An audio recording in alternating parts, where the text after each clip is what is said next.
ఈయనకి మైక్ అక్కర్లేదు.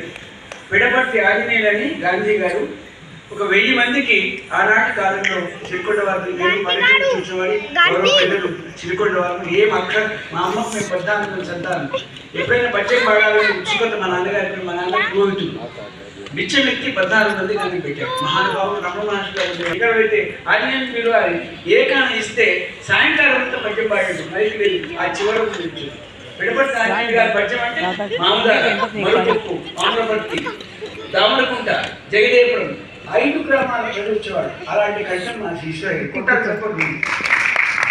తర్వాత మాట్లాడింది కానీ కొంచెం స్పష్టంగా 150 కిలోమీటర్ స్పీడ్లో పోకురాను ఆయన కొంచెం తగ్గించు. చాలా సంతోషం. ఈశ్వరయ్య గారి యొక్క మనోభావం మరొకసారి ఆశీర్వాదం తెలియజేస్తూ కార్యక్రమ కథానాయకుడు సౌజన్యమూర్తి దైవాన్ని ధర్మాన్ని విశాలంగా ఇచ్చినటువంటి ఆస్తిక మతాభిలాషి సిరికొండ వారి ఆశీర్వాద ప్రసంగం. సభాధ్యక్షులు గౌరవనీయులు హైదరాబాద్ మహానగరంలో తాను లేకుండా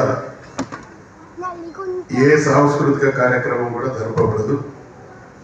ఎక్కడ దైవజ్ఞ శర్మ గారు ఉంటారో అక్కడ ఆ కార్యక్రమం ఒక అర్థవంతంగా చాలా చక్కగా కొనసాగుతుంది. అటువంటి కార్యక్రమ అధ్యక్షులు పెద్దలు దైవజ్ఞ శర్మ గారు, సోదరిమణి ఉజ్వల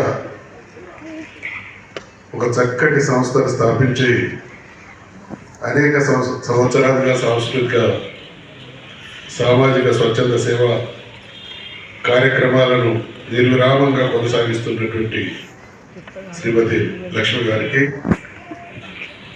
ప్రముఖ